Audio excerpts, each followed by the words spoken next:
Thanks very much, Mel. When Hurricane Dorian touched down in the Bahamas, the destruction was devastating. Contractor Bryan Baeumler and his wife Sarah have been restoring a resort there and immediately wanted to help with the relief efforts. He's here this morning. Good to see you, Bryan. I'm here. Good to see you. Thank goodness everybody is safe and sound with your family. But of course, you grew to love the place and the people. We did. The people in the Bahamas, it's interesting. A lot of people think of Bahamas as Nassau. Nassau is a city on the island of New Providence. There's over 700 islands in that group. So the northernmost islands were hit. The people there, you know, you say good morning and how are you? And their first response is, I woke up. Yeah. And they are so happy.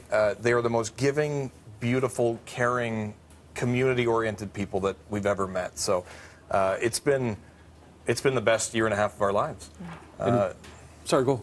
I was going to say the hurricane, you know, when this all was happening, it was interesting because we've spent a year and a half in paradise. And one thing I wanted to do with the kids, we set aside a couple of weeks to explore Canada because, you know, we have a beautiful country full of beautiful, giving people as well.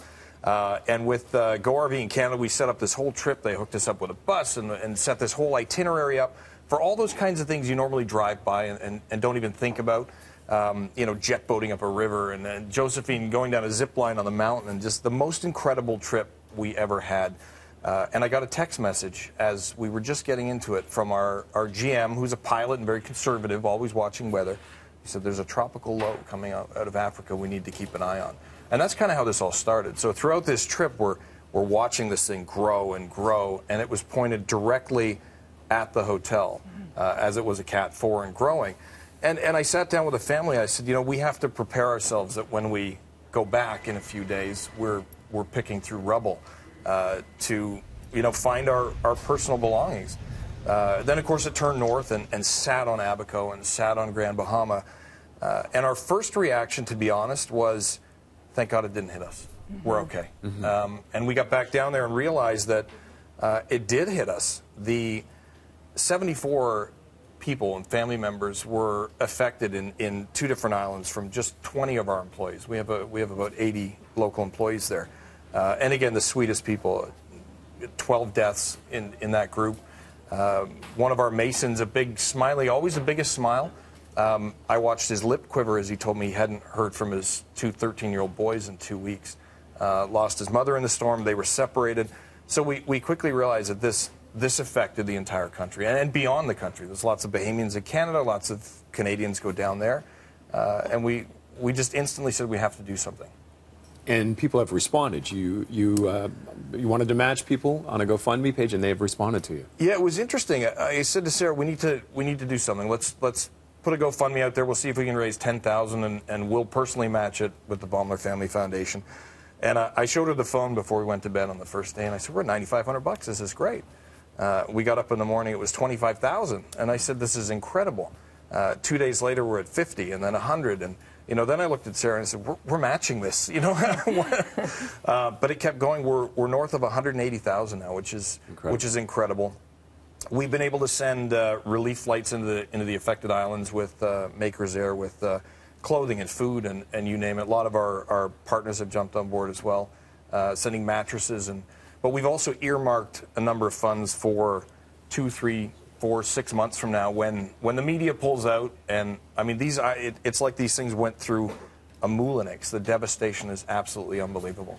And that's the thing, when it's no longer a part of the front news headlines, all of those funds stop or they dwindle. So what would you say to people who are watching right now? You know, we're approaching Thanksgiving where we're going to have hopefully some nice meals with family, and there's so much that we do take for granted. What do you want to say to them? There is so much. If you want to get a great perspective on life, go and spend a year and a half living in a 500-square-foot villa with your entire family, and see how happy the people are that almost have nothing, but they know what is most important. I think the critical message is, and I'm not only going to say go to our GoFundMe and donate, but do anything. Connect with, because all over the world there's disasters happening, there's terrible things happening. Find something that you connect with that affects you, that affects your community, and give $1, $5, whatever it is. Give some of your time.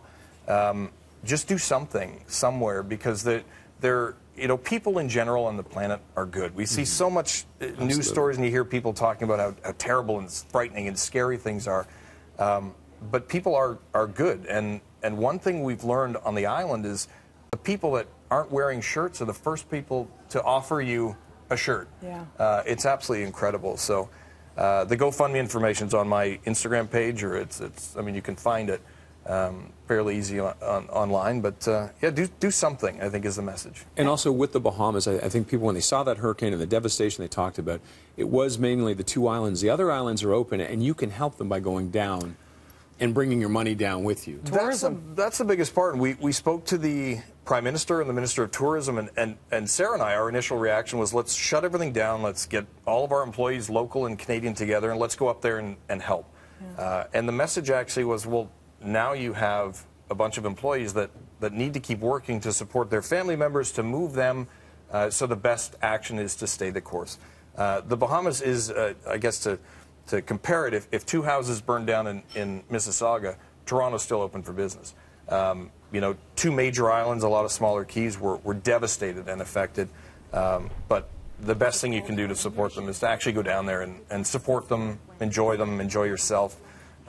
You can see on some of the video that's up, there's Sarah actually got quite involved with children that were displaced or lost their parents and families, and sending clothing down, things like that. So that kind of thing is important. Just do something somewhere to help someone, and it kind of brightens everyone's day.